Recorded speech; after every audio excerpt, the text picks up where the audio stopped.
नमस्कार दोस्तों, स्वागत है आप सभी का आपके अपने चैनल एग्ज़ाम एक्सेस में, जहां आज हम लोग बात करने वाले हैं एनवायरनमेंट के कुछ बेहतरीन क्वेश्चंस के बारे में जो डिफरेंट एग्ज़ाम्स में पूछे गए हैं। तो आज हम लोग बात करेंगे उन्हीं में से कुछ चुनिंदा क्वेश्चंस के बारे में और ये श्रृंखला हमारी चलती रहेगी। देखते हैं हम कहाँ तक इसको ले जा पाते हैं। तो चलिए शुरू करते हैं आज के पहले क्वेश्चन से। तो हमारा आज का पहला क्वेश्चन है, निम्न में से कौन एक अजैविक घटक है? तो निम्न में से कौन एक अजैविक घटक है? यहाँ पे अजैविक घटक के बारे में पूछा गया है। तो आप सभी जानते हैं कि जो सूरज की रोशनी होती है वो अजैविक घटक होती है।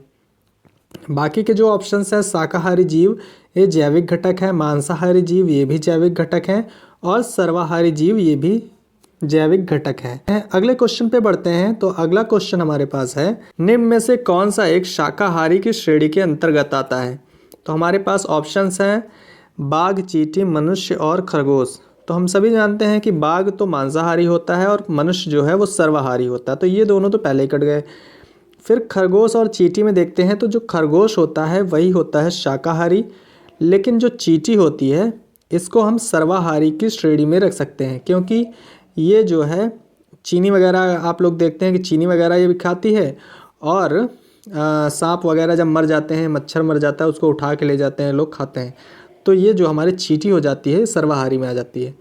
नेक्स्ट है कि संश्लेषण पिगमेंट किसको अवशोषित करता है? तो संश्लेषण पिगमेंट जो होता है वो किसको अवशोषित करता है? तो हमारे ऑप्शंस हैं प्रत्यक्ष विकिरण, पराबैंगनी विकिरण, गामा विकिरण या आर विकिरण। जो संश्लेषण पिगमेंट होता है वो प्रत्यक्ष विकिरण को अवशोषित करता है। किसको? प्रत्यक्ष विकिरण को संश्लेषण पिगमेंट अवशोषित करता है, अब्जॉर्ब करता है। नेक्स्ट क्वेश्चन है हमारे पास कि ओरिजिन ऑफ स्पीसीज नामक पुस्तक किसने लिखी थी?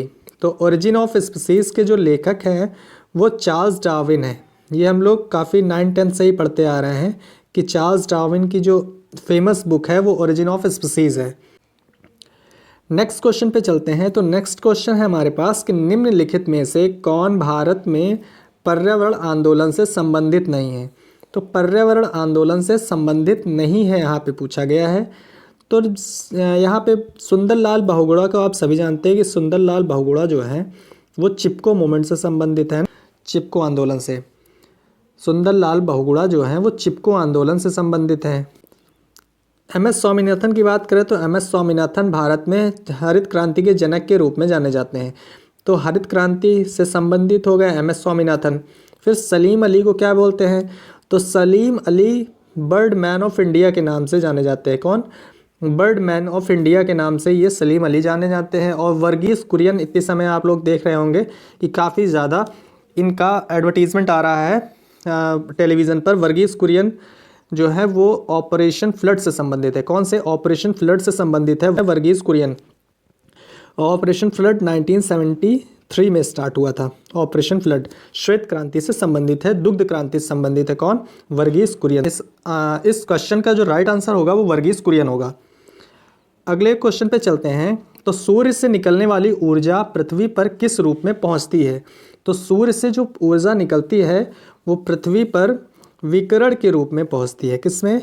विकिरण के रूप में। ऑप्शन नंबर 3 के साथ जाएंगे हम लोग कि विकिरण के रूप में पहुंचती है।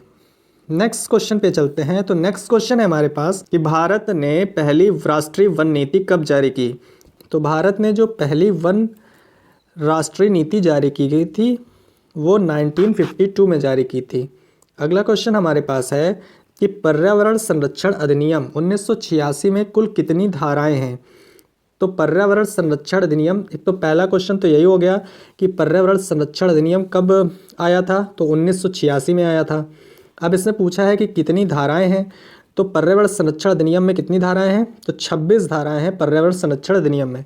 ठीक है, आप लोग ध्यान रखिएगा। नेक्स्ट क्वेश्चन है कि पर्यावरण संरक्षण अधिनियम 1986 किस तिथि को लागू किया गया था?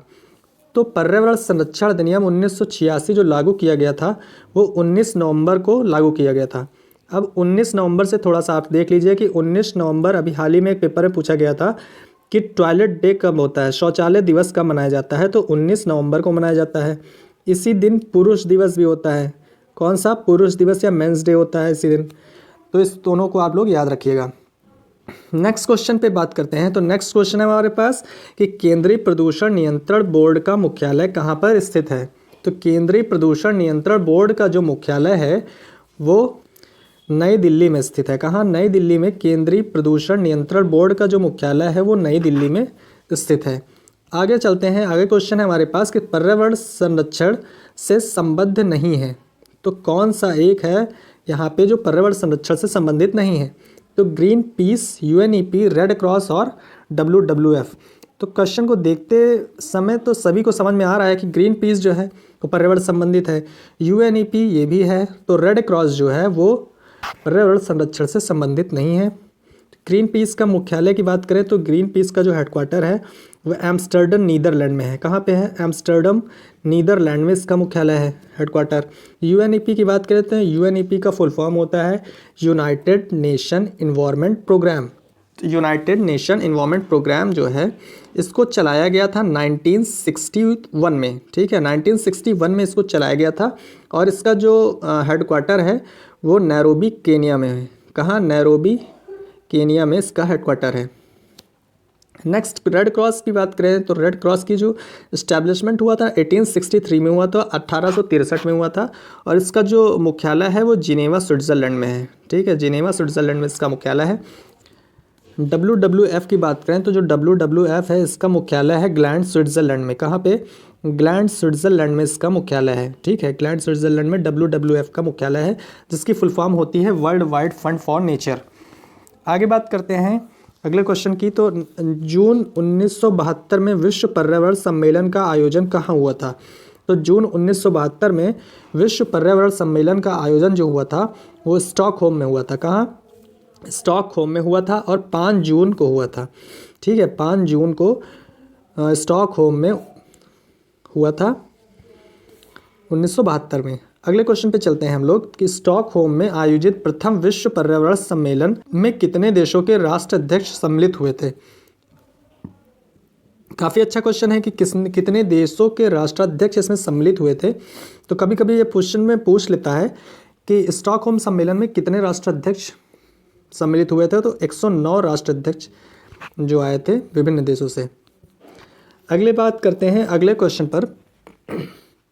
जल प्रदूषण निवारण नियंत्रण अधिनियम 1974 पर राष्ट्रपति द्वारा हस्ताक्षर किए गए हैं। ये किस तारीख को किए गए थे? तो जो जल प्रदूषण निवारण नियंत्रण अधिनियम 1974 में आया था उस पर जो राष्ट्रपति ने हस्ताक्षर किए थे वो 23 मार्च 1974 को किए थे।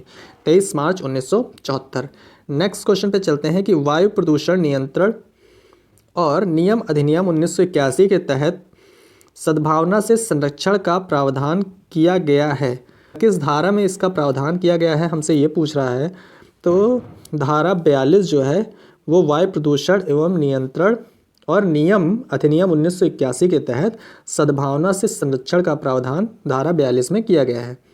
अगला क्वेश्चन है हमारे पास कि राष्ट्रीय स्वच्छ जल वर्ष कब मनाया गया? तो राष्ट्रीय स्वच्छ जल वर्ष जो मनाया गया है वो 2003 में मनाया गया था। अगले क्वेश्चन पे चलते हैं। तो अगला क्वेश्चन है कि भारतवर्ष में कृषि में कीटनाशकों का जो उपयोग करना प्रारंभ हुआ है वो किस वर्ष से हुआ है? तो भारतवर्ष में कृषि में कीटनाशकों का जो प्रयोग स्टार्ट हुआ है वो 1954 से स्टार्ट हो गया था। ठीक है, 1954 से भारत में कृषि में कीटनाशकों का प्रयोग किया जा रहा है। पर्यावरण सुरक्षा अधिनियम 1986 की अवहेलना करने पर कितने वर्षों के कारावास का प्रावधान है? तो 5 वर्षों की कारावास का प्रावधान किया गया है अगर कोई व्यक्ति पर्यावरण सुरक्षा अधिनियम 1986 की अवहेलना करता है। अगला क्वेश्चन है कि निम्न में से किसे वृक्ष मानव कहा जाता है? तो वृक्ष मानव रिचर्ड सेंट बॉर्ब बेकर को कहा जाता है। अगला क्वेश्चन है पारिस्थितिकी में अध्ययन किया जाता है। तो पारिस्थितिकी में हम लोग निर्जीव और सजीव दोनों का अध्ययन करते हैं। ठीक है, तो ऑप्शन नंबर 3 हो जाएगा। पारिस्थितिकी में निर्जीव और सजीव जगत दोनों का अध्ययन किया जाता है। तो ये थे कुछ बेहतरीन क्वेश्चन। आई होप आपने इसमें से कुछ क्वेश्चन तो देखे होंगे किसी न किसी बुक में, लेकिन सारे के सारे क्वेश्चंस आपको एक ही जगह पर समराइज वे में नहीं मिलेंगे। सो ऐसे वीडियो को देखने के लिए आप सभी से अनुरोध है प्लीज़ इस चैनल को सब्सक्राइब कर लीजिए और अपने दोस्तों के साथ शेयर भी कर सकते हैं। अगर वीडियो पसंद आई होगी, आपके काम की है, तो प्लीज़ इसको लाइक भी कर दीजिए। Thank you very much.